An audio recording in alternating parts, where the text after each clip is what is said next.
ব্যাপারটা আলাদা। আমাকে কেউ চিনতই না ধরতে গেলে।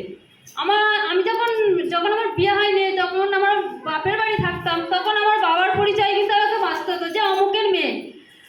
আর তারপরে যখন বিয়ে হলো তখন আমাকে কিন্তু বলতো যে অমুকের বউ। এখন কি বলে যে অমুকের মা, এরকম ভাবে কথা না। আমাকে কিন্তু কেউ কিন্তু আমার নিজের নাম ধরে ডাকতো না। আজ এই মাই টিচার প্ল্যাটফর্ম পেয়ে আমাকে কেউ নাম ধরে ডাকে যে সাগরী ম্যাডাম যাচ্ছে, বা অটোওয়ালা বলো, আমার বাড়িটা ঠিক রোডের ধারে, কিন্তু আমাকে অটোওয়ালার মধ্যে এখন বলে অমুকের মেয়ে। আর কেউ কিন্তু বলে না আমার বাপের বাড়ি আর শ্বশুর বাড়ি একই জায়গায়। আগে ওরকম নাম ধরে ডাকতো না, এখন কিন্তু নাম ধরে ডাকে যে সাগরী ম্যাডাম দাঁড়াও, সাগরী ম্যাডাম সিট আছে, উঠে আসো। এই কথাটা যে বলে সত্যি কথা, আমার কোথাও থেকে মনে হয় যে এই মাই টিচার যে এসেছিলাম বলেই এই এই ভালোবাসাটা আমি পাচ্ছি।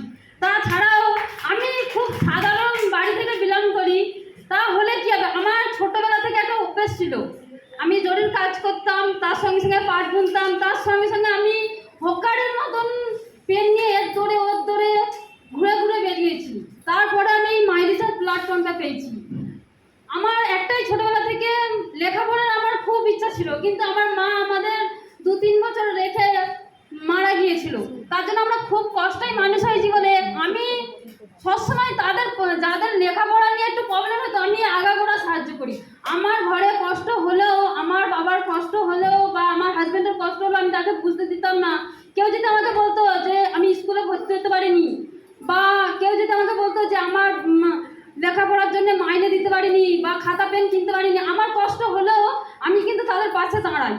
এটুকু আমি ছোটবেলা থেকে আমার অভ্যেস ছিল যে আমি লেখাপড়া শিখিনি দেখেছি, কিন্তু যারা লেখাপড়া শিখবে তাদের পাশে যেন আমি মাই টিচার থেকে ইনকাম করে। আগে তো নিজে কিছু জরির কাজ করে বলো, পাট বুনে আমি লোকের সাহায্য করতাম, কিন্তু এই মাই টিচার থেকে ইনকাম করে আমি চাই যে আমি যেন ছোট ছোট এই যে অনাথ আশ্রমগুলো আছে তাদের জন্য আমি কিছু পয়সা দিতাম। এখনো পর্যন্ত আমার 2-3টে হচ্ছে যে অনাথ আশ্রমের সঙ্গে যোগাযোগ আছে। আমি অনেক দলের সঙ্গে কাজ করি, কিন্তু তাই সেরকমভাবে আমি ইনকাম করে দিতে পারি না, কিন্তু যতটা চেষ্টা করি আমার ননদদের থেকে বলো, আমার বাবার থেকে বলো, আমার দাদাদের থেকে বলো, আমি চেষ্টা করি যে তাদের যেন আমি কিছু টাকা দিতে পারি, দিয়ে যেন তারা কিছু সাজ পোশাক করতে। আমি নিজে পুজোর সময় জামা কাপড় কিনি না, সত্যি আমি কিনি না, কিন্তু আমি চাই যে আমার ওই 2000 টাকা যেন আমি ওই অনাথ আশ্রমে দিতে পারি।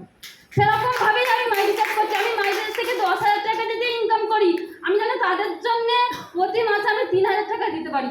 আমার ছেলে মেয়ে মানুষ করার জন্য আমার দাদা আছে, বাবা আছে, আমার হাজব্যান্ড আছে, কিন্তু তাদের মানুষ করার জন্য কিন্তু কেউ নেই। আমি আমার নিজের জন্য কোনোদিন ভাবিনি, আর ভাববো বলে আমার মনে হয় না। কিন্তু এই মাই টিচার যে এসে মনে হয়েছে যে আমি তো ভালো থাকবো, কিন্তু আমি যাদের ভালো করা, যাদের ওই যে আর্থিক অবস্থা, তাদের পাশে যেন এই ছোট ছোট প্রোডাক্ট নিয়ে তারা যেন ইনকামের একটা রাস্তা দেয়। আমার মতন আর বলতে পারবে না যে সাগরী ম্যাডাম বা বৌদি বা দিদি আমাকে এটা দিয়ে সাহায্য করো।